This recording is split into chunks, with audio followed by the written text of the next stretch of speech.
Shalom and Gmar Tov, everyone. Thank you for joining me. My title here is Your Own Personal Egypt, and we'll get to that eventually in a circuitous kind of way. But let's first begin with a couple of stories.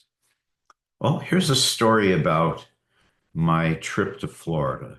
Now, I've been to Florida many times, but this particular visit was with my family, my wife and son, in the summer of 1989.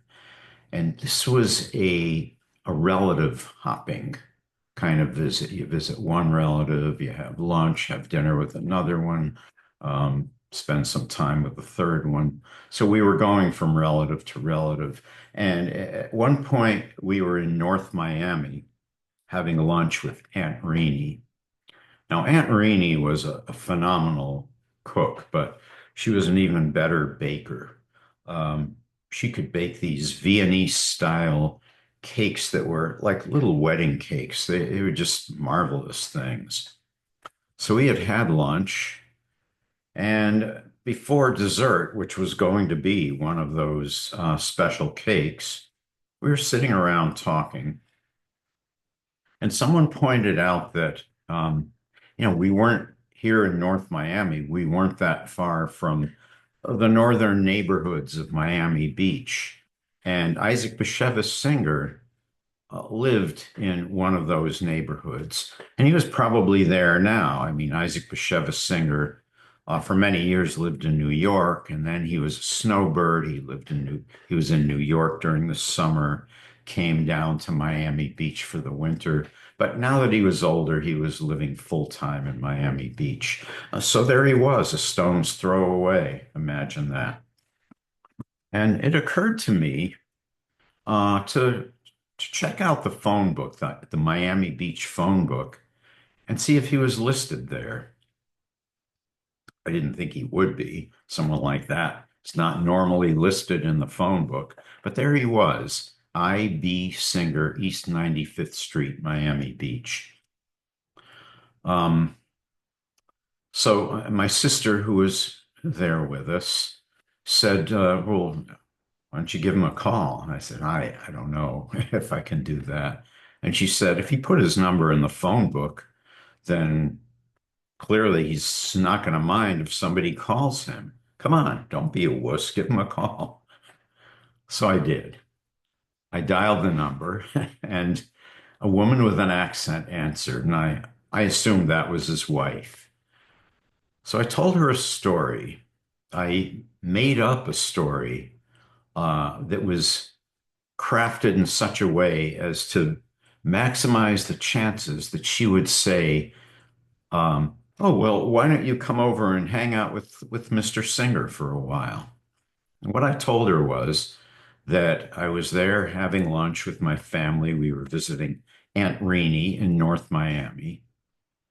And Aunt Renee was a huge fan of Mr. Singer. Now, I never found out whether anything like that was true or not. I said that she had baked a special Viennese style cake and that she'd baked it just for Mr. Singer. Um, and then I said she was housebound. That wasn't true. Aunt Renee was fine. But I said she was housebound. And so therefore she couldn't bring the cake over herself to Mr. Singer. So could I bring it over? Now, as I look back on this is a ridiculous story. Why didn't this woman just hang up on me? But she didn't. She said, sure, bring it over. So, with my son in tow, my 9-year-old son, David, we set out. We got Aunt Renee's blessing on the repurposing of her special cake. I don't know if everyone there was happy about this, but we took the cake. We stopped and bought a bottle of schnapps along the way. In his younger years, Mr. Singer had been a newspaper man. So I assumed, well, newspaper uh, reporters, newspaper people, they like to have a shot of whiskey every now and then. So we took this bottle of schnapps and Aunt Renee's cake, and we went to visit Isaac Bashevis Singer. Now it turned out that the woman who had answered the phone uh, was not um, was not Mr. Singer's wife. Mr. Singer's wife actually was in the hospital with a broken leg, from which she eventually recovered, and she came home. She was fine. The woman was a caregiver, and she was there because Mr. Singer had suffered a stroke the year before. And he was, when we went to visit him, he was in a wheelchair. He was very pale, um, feeble, shrunken in this wheelchair. But he had done two things for our visit. First, in the withering Florida afternoon heat, he turned off the air conditioning in his apartment. Don't know why, maybe just so he wouldn't stick around all that long. Who knows? Uh, and the other thing he did was he put on a suit and tie. I looked at him in this hot room wearing a suit and tie, and it just made me feel even hotter. At least it was seersucker, that sort of thin stuff it's a little bit light. Anyway, there he was in the wheelchair in the middle of the living room, and there were a couple of folding chairs pulled up facing him, and that's where David and I sat. And there was nothing else in the living room at all. Uh, in the interior of the living room, there were just a few pieces of upholstered furniture around the edge of the room, and they were all covered in clear plastic. And that was the thing back then. My parents did that to some extent as well. So our visit only lasted maybe 10 or 15 minutes, but I came away with two souvenirs, which I will show you. Here's the first souvenir. This is let's see if we can get this in focus a little bit here. There. This is a book of Mr. Singer's short stories, a collection called A Day of Pleasure. So when David and I had stopped to buy the bottle of schnapps, we also stopped at a bookstore, and I bought this book um, because I was going to ask Mr. Singer to autograph it for us. And we got his autograph, sort of. I'll explain that. Well, as you can see, uh, this is a trade, what they call a trade paperback. It's got a shiny cardboard cover, and you can't write on a cover like that with a ballpoint pen. But that didn't stop Mr. Singer from trying. I handed him the book and a ballpoint pen, and he began, he proceeded to try to autograph the front cover of the book. And I said to him, "Excuse me, Mr. Singer, but why don't we open up the book and you sign it on one of the inside pages? I think it'll come out better." And he gave me this long, cool look. And he had these very pale, piercing eyes. If you've ever seen a picture of him, you know those pale eyes. And he just gave me this look. He didn't say anything, but the look clearly conveyed, "Hey, Sonny, who's been autographing books for the past 50 years, you or me?" So finally he did say something. He said, "Don't worry, it'll come out.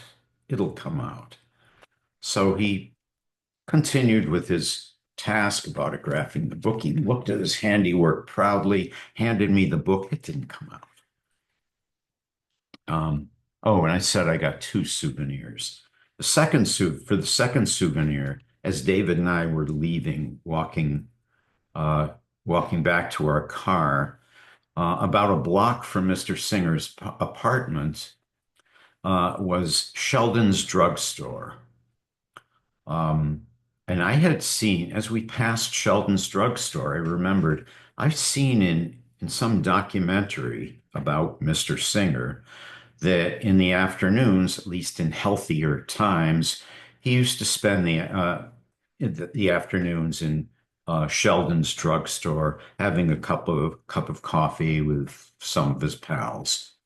So the second souvenir was that I we went into Sheldon's drugstore and I got this menu. This is a menu from Sheldon's drugstore in Miami Beach.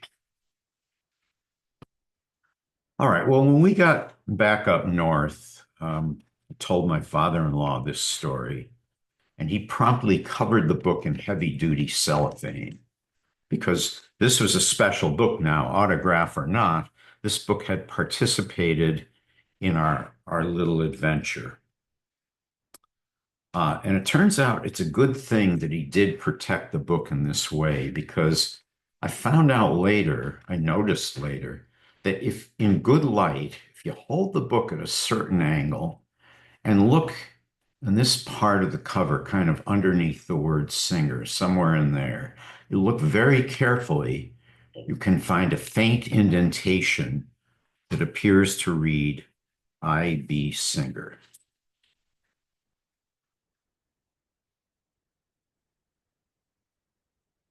Mr. Singer won the Nobel Prize in 1978, and I think to this day, he is the only Nobel Prize winner in literature whose principal language was Yiddish. Shai Agnon won the prize in 1966, and some of his writing is also in Yiddish, but his principal language was Hebrew. Um, in Yiddish, Mr. Singer's name is Yitzchak Bashevis, so let's call him that. Well, Yitzchak Bashevis was well regarded in the Yiddish scholarly community, but he was not every Yiddish scholar's first choice to win the prize. A lot of folks thought that Chaim Grada should have gotten the prize. Well, why didn't Chaim Grada get the prize? Well, a lot of people thought that the problem was that Chaim Grada was not enough of a self-promoter the way Yitzchak Bashevis was. And Yitzchak certainly was. They made documentaries about him.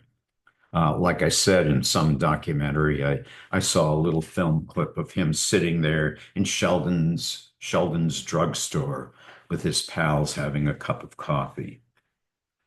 Um, there were interviews. I remember a radio interview where the interviewer asked him, well, Mr. Singer, do you think that Yiddish is a dying language? And this is what he said. I think I've got it word for word. He said, no, because in the next century, there will be 20 billion people on this planet, and every one of those people will need a topic for a PhD thesis. Okay, so did a lot of interviews, and he was on the college lecture circuit. I actually have a memory about that as well. So I was in graduate school at the University of Wisconsin in Madison, and I had a wonderful experience there.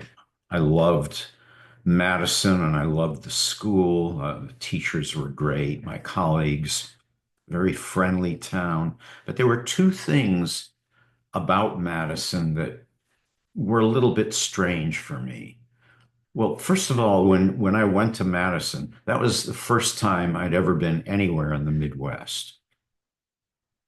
And the first thing that was a little strange was that it just didn't feel right to be thousands of miles away from any ocean. That just wasn't right. I got over that. And the second thing that was a little strange had to do with the Jewish community in Madison. Well, I think there were two or three synagogues in Madison, lots of Jewish professors, Jewish students. It was a very nice Jewish community, but at the same time, it just didn't, it felt a little strange to me because it just somehow didn't feel like the kind of Jewish community I was used to back east. And one day I was listening to the college radio station and I heard the student announcer make an announcement that reinforced for me that feeling of strangeness that I had. The student announcer said that Isaac Bashevis Singer would be giving a lecture at the university. And the strange thing was the way he said it. This is what he said. Next week, at a certain date and certain time, we'll be hearing a lecture from Isaac Bashevis, singer at the university. So, all right. So I said that Chaim Grada was the opposite of Yitzchak Bashevis in terms of being a self-promoter. And this supposedly had something to do with his wife. Now, um, Chaim Grada was a sort of quiet, taciturn sort of guy. So he was going to need all the help he could get in terms of pushing for his own publicity and self-promotion. But his wife discouraged him from that sort of thing. She discouraged him from accepting uh, opportunities for interviews, for example. And after he died, she refused to publish his remaining manuscripts. So, so this lack of publicity might be one explanation for why Chaim Grada never got the Nobel Prize. So, of course, there's at least one other possible explanation, and we'll talk about that eventually. But first, here's another story with a suspiciously similar ending.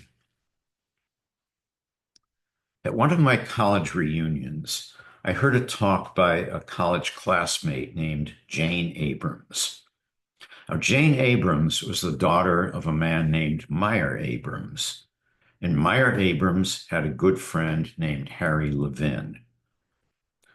Now, together, these two men, Harry Levin and Meyer Abrams, who is professionally known as M.H. Abrams, were among the great literary critics of the second half of the 20th century. In fact, let me show you a couple of books of theirs. So here's a study of James Joyce by Harry Levin. This is a wonderful book. It's a definitive study of its kind. And here's a book of essays on romantic poetry by M.H. Abrams. This too it's a wonderful book. These essays are easy to read, fun to read. If you're into this kind of thing, you really should check this book out, The Mirror and the Lamp.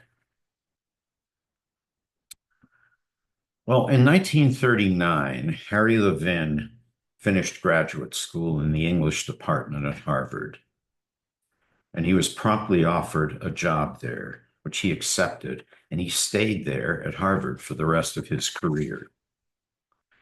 Meyer Abrams finished graduate school at Harvard the next year, 1940, and Meyer also wanted a job at Harvard, partly so that he could work alongside his friend Harry. But Meyer ended up at Cornell instead, and he stayed there for the rest of his career. Meyer Abrams was actually a driving force in making Cornell the great institution for literary studies that it remains to this day. But why didn't Meyer get the Harvard job that he wanted? Well, one explanation is that not everyone who wants to be a Harvard professor gets to be a Harvard professor. But as in the case of Yitzchak Bashevis and Chaim Grada, there's another possible explanation. And we'll talk about that eventually as well. First, though, we're going to talk about yet another writer. Now, these stories that I just told you have been about writers, not about what they've written, but about the writers themselves. And what we want to do now is to continue in that vein, talking about another writer. Again, the writer, not what they wrote. But this time it's going to be a little tricky because the writer I want to talk about now is a person about whom we know practically nothing. So how can we even talk about them? Well, we can talk about them by looking for information about them in what they wrote. So even though we're not focusing on what they wrote, we need to use that writing to learn about the writer. Now, before we get to this writer who I want to spend a bit of time with, we'll start with a simpler example. And this will be a kind of warm up for us to help us see how this works. This business of using writing to learn about a writer in the particular way I have in mind. So here's our warm up example. We'll look at the author of a story we all know well. It's the story from the Tanakh, the Hebrew Bible, the story of Moses raising his arm. He may be holding his staff. I forget. He raises his arm. The waters of the Red Sea part. The Israelites cross over on dry land. Moses raises his arm again. The waters come crashing back together, drowning the Egyptians who have been chasing after the Israelites. Now, let's imagine that we could have a conversation with the writer of this story. Um,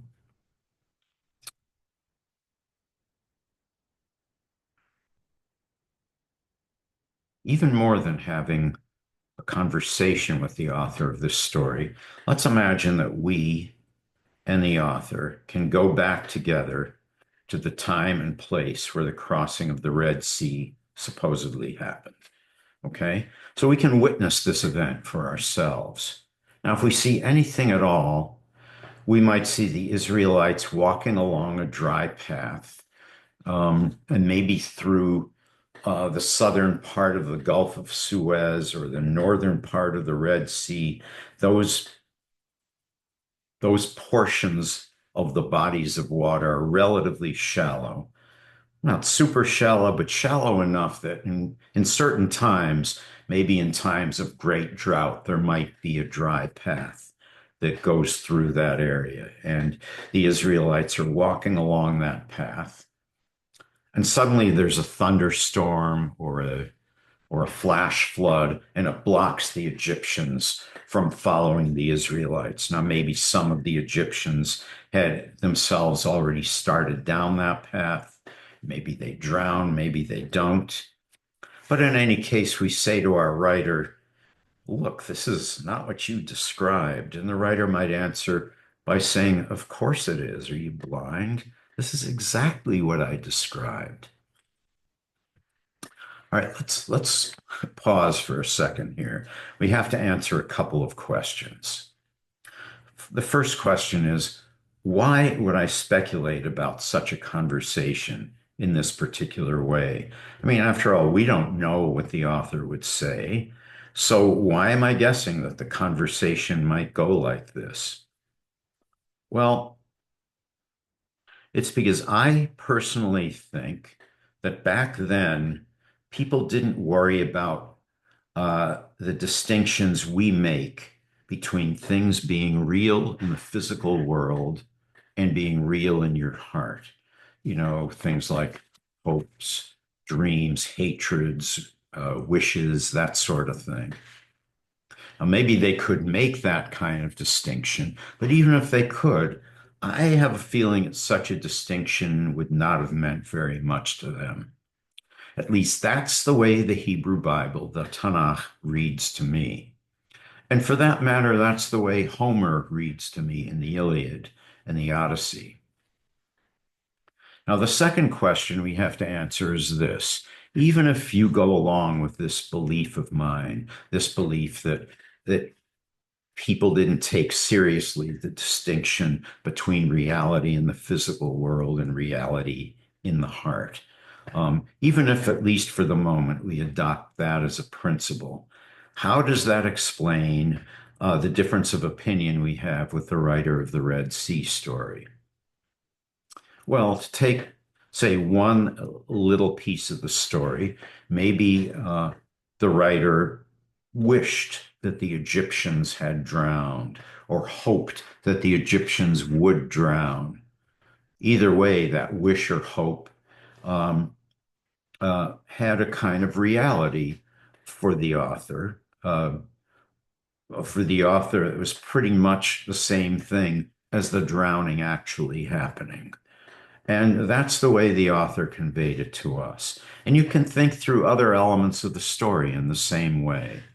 And so, in this way, the story tells us a little about the writer. And that's the particular way that I want to use an author's writing to learn about the author. All right. Now that we've warmed up a little, let's look at the author we want to focus on here. And this author will play a key role for us. For when in the end we tie all this together with Yitzhak and Chaim and Meyer and Harry. We want to talk about the author of the Akedah, the story of the binding of Isaac in Genesis. Akedah means binding. We actually read this. We read this on Rosh Hashanah. We just read this on Rosh Hashanah. And we know the story. God commands Abraham to sacrifice his son Isaac. And Abraham begins the process of obeying this command. He gathers together the firewood that you need for the sacrifice. He takes his knife and so on, step by step, until at the last minute, an angel of God tells Abraham that God was just testing him, testing his loyalty. The angel tells Abraham that God doesn't want him to sacrifice his son. And instead, Abraham sacrifices a ram that's caught in the bushes nearby. Well, what if we could confront the writer of this story in the same way we confronted the writer of the Red Sea story? Like if we and this writer could then go back to the time and place of that near sacrifice, the way we time traveled with the author of the Red Sea story. My guess is that if we saw anything at all, we'd see a man preparing to sacrifice his son, but finding at the last minute that he just couldn't go through with it. No angels in sight. We might say to the author, look, this isn't what you described. This is simply a man changing his mind about a human sacrifice through love of his son. And I think the writer might smile and say, exactly, just as I described it. The same kind of, I guess, what you call cognitive dissonance that we had to deal with in our encounter with the author of the Red Sea story. Okay, so we first have to answer the question, in the Akedah, what is it exactly that's real in the heart of the author, that in the author's view might as well be real in the physical world? Well, presumably it's that in the author's heart, Abraham conversed with an angel of God. All right, but even if this conversing with an angel is only happening in the writer's heart, maybe as a kind of wish or hope, now we still have to ask, why does the writer describe the Akedah this way? Why does the writer have this wish or hope about an angel? Where does this idea of conversing with an angel even come from? Well, I think that the writer brought God and angels into the Akedah because even though this ancient writer could have attributed Abraham's actions to Abraham's love of Isaac, I think that the author believed that there was more than that going on. And why might a person think that there's more than that going on, more than Abraham's love of his son? I think a person might think that because Abraham's decision occurred in a community of people who practiced human sacrifice. And that's why I think God is brought into the story and why the Akedah is of defining importance for the Jewish people. So we have this speculation about the author, that the author thought that even if Abraham's love of Isaac figured into his not sacrificing Isaac, that there was more to it than that. We have this speculation, that's what it is. And this speculation is what we want to focus on now. And the way we'll do that is to delve a little further into this more that seems to be going on. Now, for me, the more that's going on is tied up with the question, where does conscience and morality come from? So we're going to take a short digression to talk about that, just a couple minutes worth. Well, we modern folks might say that there's something in the makeup of the human brain and the structure of the human brain that encourages the sort of moral behavior we see in the Akedah. But how exactly does the human brain allow for that? Well, here's a way to see what I'm trying to get at with that question. Imagine that we try to simulate a human brain with a computer, a human brain with its trillion neurons firing electrical impulses at each other and all the other stuff that's going on up there in your brain. But no matter how accurate a simulation we could come up with, even if the computer appeared to have a conscience, appeared to behave in a moral way, we might regard all that as nothing but appearance. I'm guessing that we probably, not definitely, but probably wouldn't believe that the computer actually had a conscience. But if the human brain has a conscience, why don't we think that the computer has a conscience? How is it different? Well, I don't think anyone knows. Philosophers and scientists have been wrestling with this question for as long as they've been in business. And as nearly as I can tell, nobody has a clue.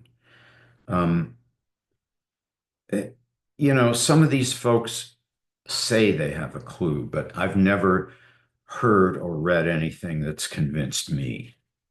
In any case, though, it is for sure remarkable that a bunch of neurons firing electricity at each other, like they're playing some kind of otherworldly video game, that this can result in conscience and morality, that's pretty remarkable. In fact, it's so remarkable that I can understand why people in ancient times, people like the writer of the Akedah, attributed this to God.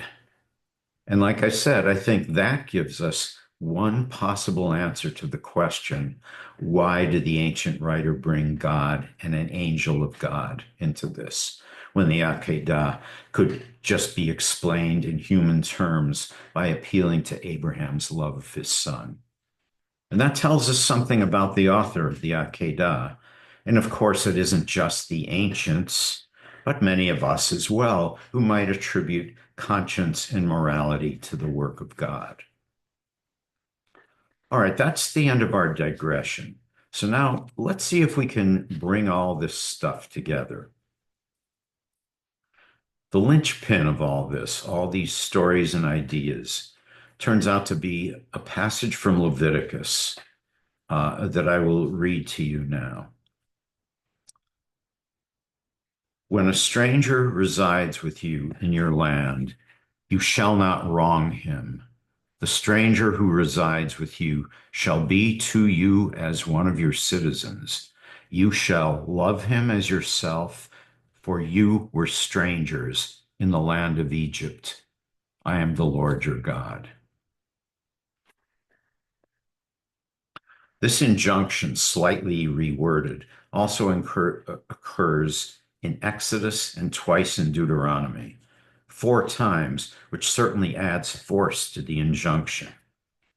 But a person could wonder, well, wait a minute, if morality comes from the way our brains are built, which is to say, in our genes and our genetic makeup, why don't we automatically treat the stranger well? Why do we need that passage at all, let alone 4 repetitions of it?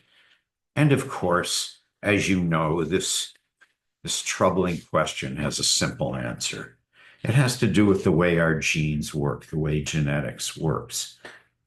Now, on the one hand, it's true that once in a while, genetics is perfectly deterministic. For instance, if both of your parents have red hair, then barring a mutation, you will have red hair. But on the other hand, genetics is not usually deterministic, right? Most of the time, genetic traits are not deterministic like red hair. Rather, most of the time, your genetic makeup provides you with biases and predispositions. Um, and I'm thinking that morality related genes are like that. They only provide us with a tendency or a bias to act a certain way. Now, people often say, and I agree with this, that injunctions like what we just read in Leviticus, they're present in the Tanakh because people at that time had been breaking these injunctions, despite whatever tendencies or biases to the contrary their genes might have given them. And of course, people are still breaking these injunctions. Now, what about our stories that have been waiting on the back burner? Well, first, let's talk about Yitzhak Bashevis and Chaim Grada. Well, we talked about the difference between these men as self-promoters and how that could explain why Chaim never got the Nobel Prize. But we know there's another possible reason. I haven't seen any direct evidence for this other possible reason, but there's an interesting piece of indirect evidence. And it goes like this. Almost every discussion about this that I've encountered focuses on which of the two, Yitzhak Bashevis or Chaim Grada, deserved the prize. The question of Grada also getting the prize never seems to come up. And that's the indirect evidence that I'm talking about. Every commentary I've read seems to have the attitude that, well, you couldn't expect that they'd give the prize to two Yiddish writers, right? I mean, come on, let's be realistic. But what about Meyer Abrams and Harry Levin, the two Jewish graduate students looking for jobs at Harvard? This is a little more interesting because in this case, we have direct evidence, and it's connected with that discussion we just had about morality. Here's what Jane Abrams reported to us at our college reunion. She said that the Harvard English faculty told her dad why he didn't get the job. He didn't have to speculate about it. He didn't have to try to figure it out in some clever, circumspect way. They said to him, Meyer, you're great. We'd love to have you, but we just hired Harry, so we've already got a Jew.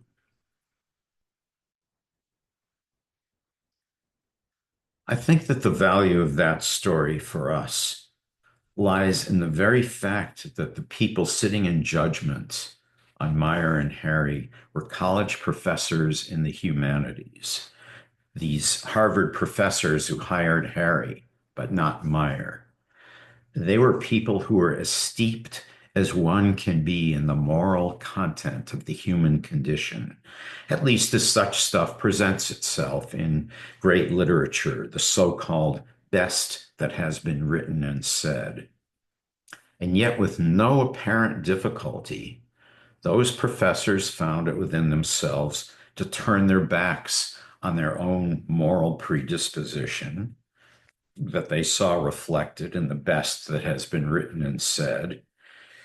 And they turned their backs on their best applicant because look at it from their point of view. We've already got a Jew in the department. And incidentally, if they did have apparent moral difficulty in making this decision, but went ahead and made it anyway, I think that would have been worse.